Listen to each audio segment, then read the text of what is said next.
Welcome, everybody, to Live Large Universe. We're about to go live here in about 38 seconds.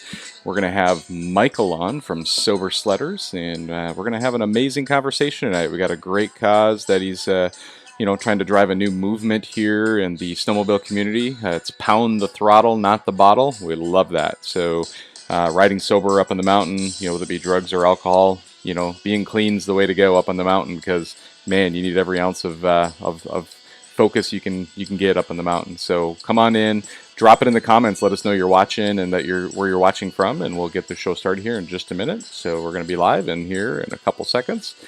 And so let's go ahead and drop the Live Large Universe logo, and let's focus here for a minute on our sponsors. So today we have Fly Racing Snow as the sponsor for this particular show. So as you guys know, Fly Racing, one of my sponsors for the show here, is giving up a hoodie. So we're actually going to give you a hoodie of your choice. So I know a lot of times this time of year especially, items are in stock, not in stock, and so we're just going to say any hoodie of your choice that's available in stock when we're ready to go.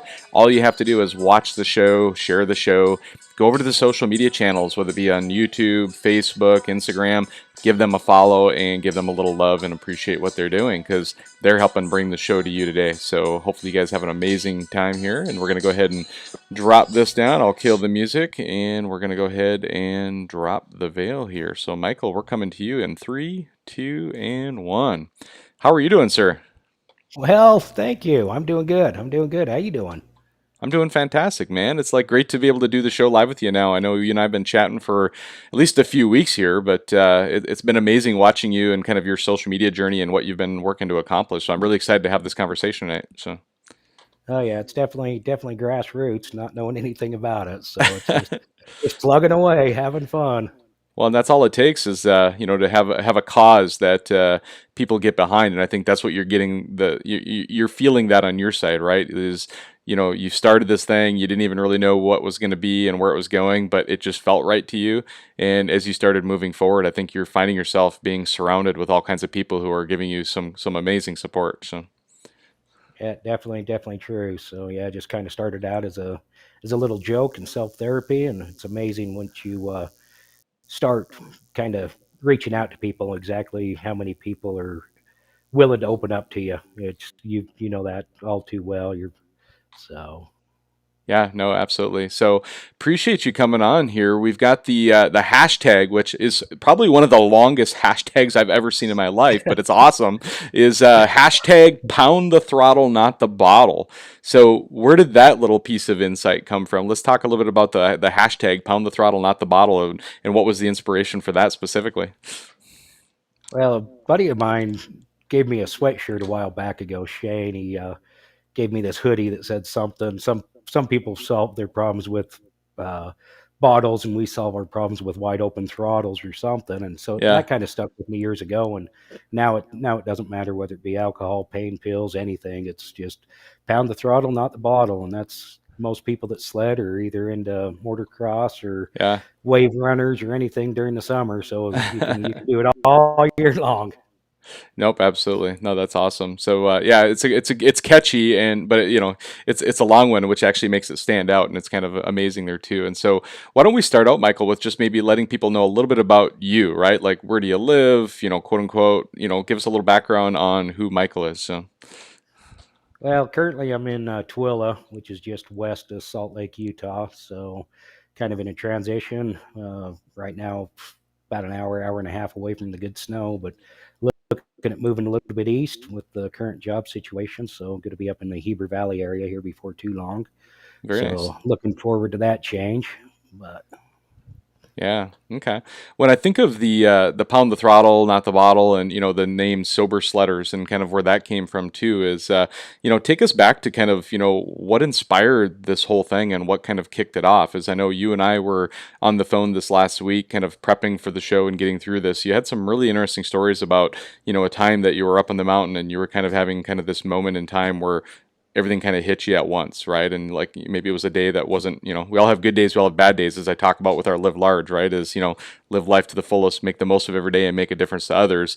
And I think through those things, and I think, man, as much as anybody is, you're a representation of living your best life, right? Is like identifying, man, some days aren't great days, but somehow it's turned into what this amazing work is that you're doing. And so if you can take us back and give us an idea of kind of how this whole movement started, within you personally. Well, it started battling for I don't know how many years, just with the alcohol and the drinking, and it got to the point where it was actually my 42nd birthday. I'd gone through a real bad tailspin and was hit out in my camp trailer in front of my ex fiance's house, trying to get everything back, and just it was a week long binge hiding out, and come to the point by that time I'd lost a job. They'd actually sent out a wellness crew looking for me, and so I lost Wow. my job, and it was very devastating, I guess. And it was one of those things. I'd gone through a detox or rehab before, but that at that moment was absolutely rock bottom, and it's nothing to be proud of, but it's I've learned from it, and Yeah.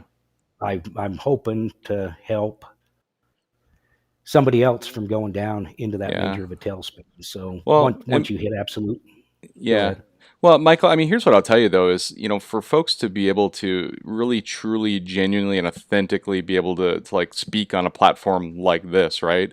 There's always something that as an individual we have to go through. And, I'm a big advocate of, the things that try to take us down in our lives. And, it sounds like in your situation, it was alcohol, right? And, those things that take us down in life, ultimately, if we can capture the essence of what it is that's driving that and we can then work to overcome it, those things literally can become our superpowers, right? Like I'm a big advocate of that, right? The things I've got in my life have given me kind of that ability to kind of connect with people on a human level, 101. That focus that you have there too, and for you to be able to have gone through this and hit rock bottom like that, to your point, I think it puts you in a great platform to be able to speak to it from the heart, which really makes it as genuine and authentic as it could be, right? And I know it's a tough road that you go through. I don't know if you would put this in the category. I know in our previous conversation you used the phrase addiction, right? And in your situation, I think alcohol was your addiction at that point in your life.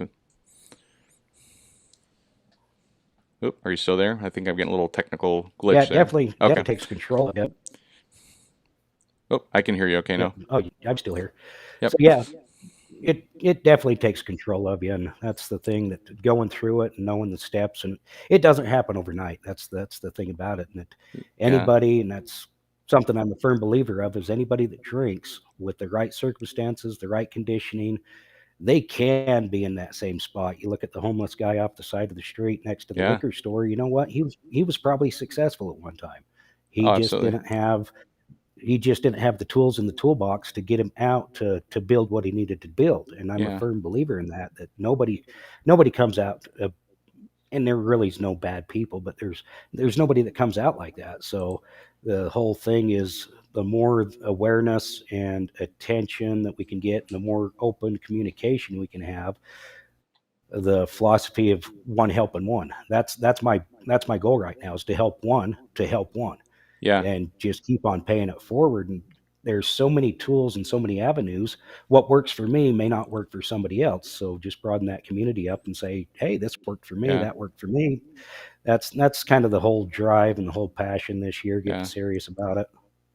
Yeah, and I think, to your point is, one helping one is a critical piece of this, but I think just opening the conversation, right? I think what I've witnessed in, frankly, almost every power sport, motorsport, and it doesn't matter if it's boating, jet skiing, if it's dirt biking, snowmobiling, side by sides, jeeping, as soon as people get off, quote unquote, the paved highway, it's almost like some people turn into like a free for all, right? It's like they feel like part of their backcountry experience, whether it be trail riding in Michigan or in New York or out here in Washington or in Colorado where you're at, right? Once people are off and out there, like to some degree, I think there's a large group of people who feel like, the alcohol and or the drugs is just part of the experience and their way of kind of disconnecting from the world. And you know there's a tough balance there, right? Because I think, speaking as somebody who, I love a good beer, frankly, right? I like having a beer, like, but I traditionally bring it to the end of the day. And like as a Midwest rider, when I was in Minnesota, it was actually pretty common for us to go for a snowmobile ride and have dinner somewhere and have a beer. And every once in a while, I'd be like, yeah, let's go out and have a couple of beers tonight, right? Type of thing, and we'd ride sled home. And there was one point where I actually had, I'd say a close call where my judgment wasn't exactly as sound as it could have been, and I hit a road approach a little faster than I should have, and I took a pretty good toss and a tumble, and I ended up limping on my knee for, probably several days after the fact. And I took a little tumble, and that was kind of that moment for me where I realized, like, man, it's one thing to have a beer or whatever it is, whether you're driving or whatever, but on a and really it should be a zero tolerance completely, right? If you're at home or if you have somebody else driving you, if you're leaving dinner, that's fine. But the reality is as soon as you get into this like extreme sports, right? And again, all those power sports that we listed, including snowmobiling here, is your level of ability to make good decisions and judgment and your reaction time. Like, speaking for myself, like when I'm in the backcountry, man, I'm dodging trees, I'm watching for rocks and stumps, and that split second ability to make a decision. I just can't even imagine, pounding 3 or 4 beers through the day and then trying to ride that same way and not wrecking my stuff and not getting hurt, and frankly putting other people at danger coming down the trails even, right? Yeah, and that was I had a side by side razor that was Yeah, very well tuned and turbo and had some stuff on it, and it was insane. And that was one of the reasons why I sold the razor was, to be honest with you, after I quit drinking, I really didn't find any enjoyment in it. yeah, That was like, to your point, people go out and that's just willy nilly. Here we go. Let's break loose. But honestly, it was probably, I know it was stupid, yeah, but looking back on a lot of the stuff, and it's kind of like, oh my God, I'm glad I didn't kill myself, or that, at least that's the least of my concerns, killing myself, but killing somebody else, and especially with the razors and the yeah, high population that we have out yeah, west with the buggies that'll do 70, 80 miles an hour, and then you yeah, still got little kids out there running around on their little 54 wheelers. And I've seen quite a few close calls out at the dunes. We've yeah, got a big sand dune area, and it's like, God, it's just scary. And I remember there's times, and that was throw the cooler in the back of the buggy, and there was absolutely no skill in riding the buggy as long as you had the cooler and open them up. And that was kind of that was kind of the yeah. lifestyle. Yeah, and I think that's the thing is I think it's going to take a community to kind of decide that frankly this is no longer acceptable, right? I think the idea that, peer pressure is what's going to get the job done. And I think having, a hashtag like Pound the Throttle, Not the Bottle, a group like Sober Sledders, and and Michael, don't underestimate the movement you have. I mean, every week when I put out a teaser post about my show, I would tell you the post I made this week with the picture of you and the Sober Sledders page, it got a lot of love this week. Like, I mean, it probably double what I would normally would have gotten for engagement on a typical, pre-show post like that. And I think there's a lot of people, I would call it the silent majority, right? Is there's a lot of people out there who very much love and believe in the work that you're doing, and they see this truly as an issue in our community. And I think, the folks who are here watching, please drop it in the comments and let us know as you watch this, whether you watch it live or in a replay. How do you feel about this, right? I mean, I'm just going to ask the question, and, I don't know that there's a right or wrong answer, but I know for me, it's a zero tolerance. Like, to me, when I'm on the mountain, it's zero. Like, is it okay to have a beer, 2 beers when you're up mountain riding for the day? Or is it, whether you're doing something else, or is it zero tolerance? I'd love to kind of hear people, chime in with their comments. And, we're definitely not here to condemn anybody for their own actions, but we would just ask that you consider what it means, not only for your own safety, for the safety of others, and kind of the reflection of the sport, right? I know when we're snowmobiling, we're also out there at the same time in the backcountry with other, users. And frankly, if we all start getting the reputation of being rowdy, drinking fools up on the mountains, it could only take a few people to ruin it, and we might lose an entire riding area because of people making bad decisions and putting a negative reflection on the sport that we all have. So Yeah, that's a good point. I think there is.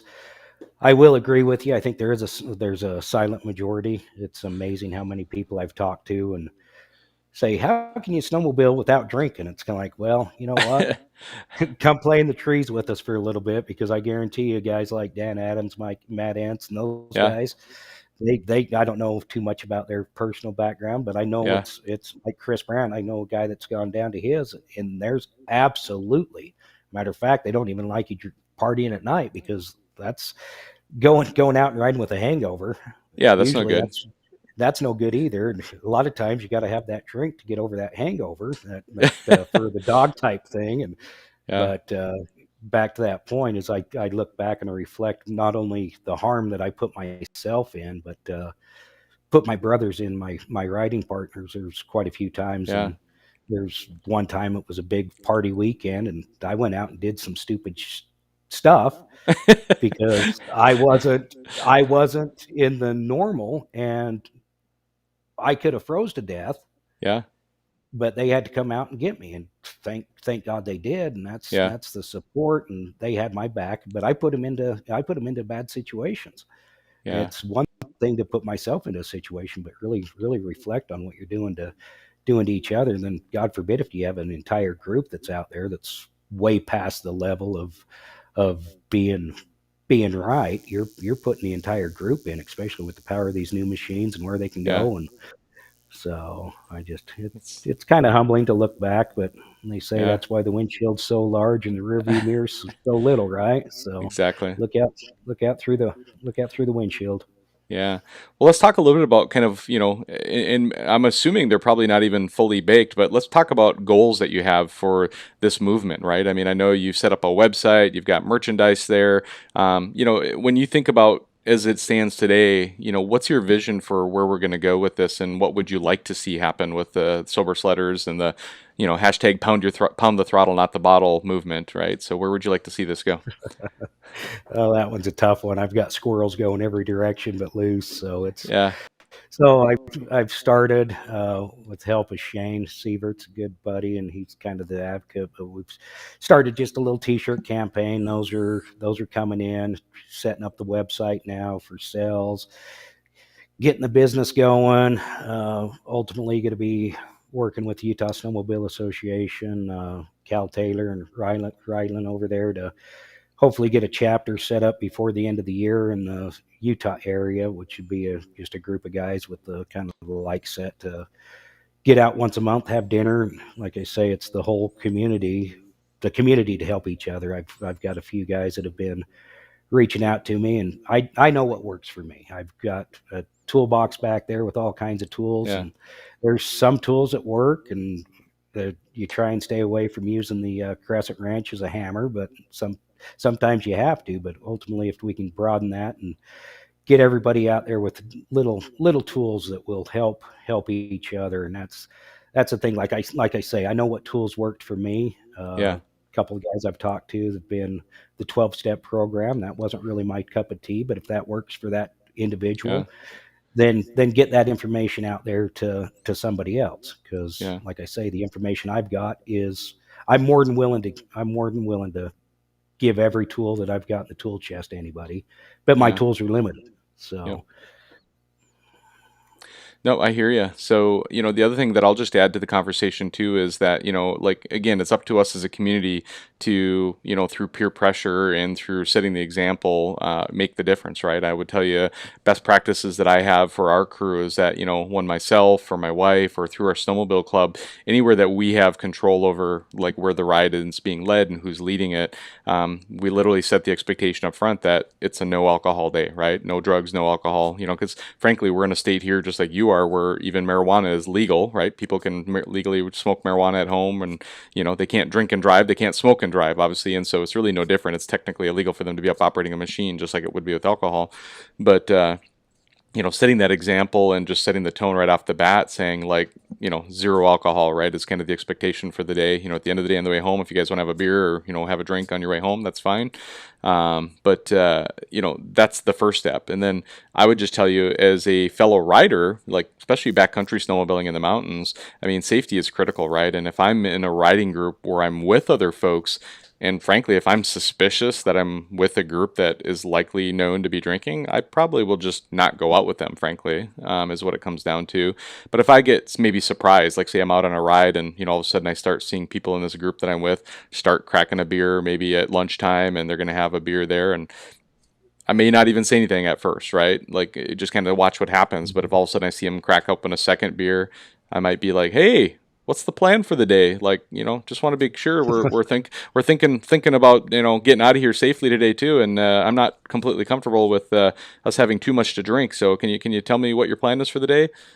Again, you kind of put them on the spot. You don't have to be a complete jerk about it, but it kind of gets people thinking about it, right, too. But again, you got to be a little bit respectful about if you're along for the ride versus if you're leading the ride. But don't ever be afraid to speak up, right? And especially if it's your ride leader that's taking you into places and you see them slamming beers and you're starting to feel unsafe, I think, I would default back to the same advice that we give everybody in avalanche training is the idea of everybody has a voice, right? We all need to get back to the truck safe at the end of the day.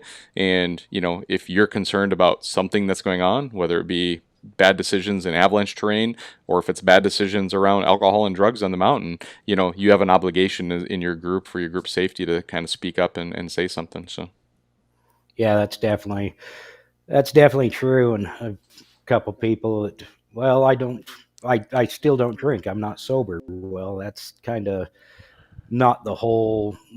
You nailed it on the head. Use it, yeah, do it responsibly. And if, like you yeah, say, if you see people that are out, and one is personally, that's not me. I can drink as much as I want. I just don't want to drink. yeah, That's the power of it. And yep, but if you know where it is, and I've been with a good group of guys, and it's one of those things. I use my discretion, and I watch them. If it's one there at lunch, or it's not that big of a deal. But I used to ride with an 18 pack in my avalanche pack, so yeah. that was a different story. But I still can't do a hop over worth of crap, but it's a lot easier to get from one side of the sled now. But Without so the weight of they a say, 16 pack on the back of your sled. yeah, they say shed the weight. Just all you got to do is start shedding the beer. Everybody's Exactly. worried about losing some weight. You know what? Yeah. Throw that out the back. So, That's awesome. Awesome. but Well, Michael, I think we've basically covered everything we wanted to cover tonight. Is there anything that we've not covered that you want to still touch on? Do you have any people that are helping you out that you want to say thank you to publicly and kind of help get the word out, or any messages you have for everybody as we wrap this up? well, obviously the crew, J.K., Shane, Steve, Tyler, they've been real good help. Uh, Few sponsors, Straight Line Performance, they've been awesome. Amazing. Ibex Climb, so Ibex Climb. But yeah, there's been a few guys out there helping spread the word, and it organic, self grown. I guess just exactly how that is. You just start with like I say, back in 18, I started with a stupid little post, and it was kind of went from there. And it's Tooele Valley and Moto United, Tooele Valley. It was kind of nice walking in there and taking a 13-gallon garbage can of all the money that I've been throwing into the garbage can for a year, basically, for the down payment. So it's amazing how much $20 a day or will add up over a matter of a year, and it's kind of symbolic just to throw it in the garbage can. So Yeah. that was kind of. And then as soon as I did that and bought my first mountain sled, my own sled, it was game on. I shouldn't say it, but that's the new addiction. Yeah. No, I know that was Which, part of what you said too. Is like all the money you started saving on, that you would have been spending on beer was able to help you get saved up for a new sled pretty quick, didn't it? yeah, saved up for my first sled beer money, so I Yep. actually just sold it last year here a couple of weeks ago. But anyways, it's been a fun ride, and I don't. I look back at a few things, but it was the best thing I ever did for myself. So it's and Very then good. and then if we can get it out and helping one help one, that's the ultimate goal. Yep. Is I want to get somebody to a stage where they're not fighting it, so they can start helping somebody else. That's the biggest thing, is helping one to help one. Yep, absolutely. And so if somebody, maybe they watch this video and they feel compelled to reach out to you, I'm assuming you're welcoming that, whether it be through Facebook Messenger, they could message you. Is there any other way they can get a hold of you through your website and such as well? Yeah, through the Facebook Messenger, I'm still getting all the websites and everything else lined up. Gotcha. That's a battle. That's time consuming, and if anybody knows how to do it a lot better than I do, I'd definitely welcome some advice So, too. so you're So, welcoming some help and some support if anybody wants to oh get behind you buddy, and help you out. So yeah, yeah, very yeah. good, very So, good. uh, Okay. Well, as far as and I know, and we can wrap this up then, Michael. Anything else? Any final comments then? I think we're good. I appreciate what you're doing, and let's make mention of the fundraiser today. It looks like that came as a home run, Yeah. huh? Yeah, so anybody So who's watching, we're recording this live here. We're live streaming this on Veterans Day, and yeah, thanks for bringing that up. I almost forgot. Is want to celebrate with everybody that on October 31st we kicked this off with a matching fundraiser. So for All American Heroes Foundation, which is a group that's a nonprofit here in Washington State, they're supporting veterans and first responders nationally in the snowmobile, kind of specifically snowmobile communities where they're focused, but they're looking to support veterans and first responders to kind of get out into the backcountry and kind of give them a sense of purpose if they're feeling a little lost out there too. And so we do, they do veterans rides. They're helping with avalanche safety and education and kind of that reintegration back into society if a military veteran maybe is suffering from something like PTSD, those kind of things. And so we had a big fundraiser that we had set up a goal of raising $11,000 by 11/11. And as you know, today is 11/11, Veterans Day. So happy Veterans Veterans Day. Day. Yep. Yep. Thanks, Yep. veterans. Yeah, exactly. Thank you to all the veterans out there who Thank supported you. us and appreciate it. But yeah, we actually did hit the goal by the end of the day today. So I was messaging back and forth with Aaron right before our show here, and we're doing a fundraiser match. So I had put up $5,500 in matching donations. Is people donated, the money was on the table. If for every dollar that was donated, I matched it with another dollar, and we're now at over $11,000 total. And the matching part has been done, but people can still donate through the page by heading over to the All American Heroes Foundation homepage and on Facebook, and they can continue to check that out and support it. But yeah, amazing work, everybody. Appreciate you guys supporting Yeah. that. So I'll tell you what, amazing work to you. As many people as you get together and network out with, it's amazing what you do. And the snowmobile community is just floors me how tight it is as yeah. far as the community in general. You usually don't see that in any other motorized recreation as far as the dirt bikes, the ATVs, side by sides. So, but way to go, the snowmobile community. You gotta Yeah, love it's it. So, amazing the support we continue to see over and over and over again. And by the way, if you haven't, we only have, and I think exactly a month from today, the Avalanche Alliance, we're giving away the Avalanche Alliance snowmobile as well. So anybody who, December 11th, 2021 is when it's giving away. And you can go to avalanchealliance, I think, .org is the website. There's yeah, also it is. all over social media. You can see the link and make a donation, and you can get in to win one of like multiple amazing prizes. And again, all that money that's being raised there, again, nonprofit, going back into avalanche centers across the U.S. So it's a lot of amazing work and a lot of amazing people tied into things, and I'm grateful to be at the kind of the heart and center of a lot of it. So Yeah, and that avalanche awareness. I did my first motorized last year, and it was humbling, sickening at the end of the day on how much I did not know. I had all the show, but I had no know. yeah, So it was sickening. But that's the big push this year is getting the group of guys into the backcountry, the motorized skills, because it's got to be done yeah, if you're riding anywhere, and we ride some aggressive stuff, but it's definitely get in. Number one, ride sober. Number two, get your avalanche awareness training. Get your motorized, at least motorized one. So, yep. Awesome, awesome. Well, everybody, thanks for watching. Michael, thanks for being here with us tonight and sharing your story. thank And you. we'll get into this YouTube link and we'll start sharing it around and we'll get the word out for everybody to start following Sober Sledders Facebook page. And again, there'll be a website coming soon if it's not. You guys have a website already, or it's coming soon if I remember right? So, I've been messing around with it. all Like right, I said, I could still use to some come. help with that tool. So, All but right, anyways, I appreciate sounds it, good. John. Thank you. All Live right, God large. bless everybody. Have a great night. Live large. Have a great night.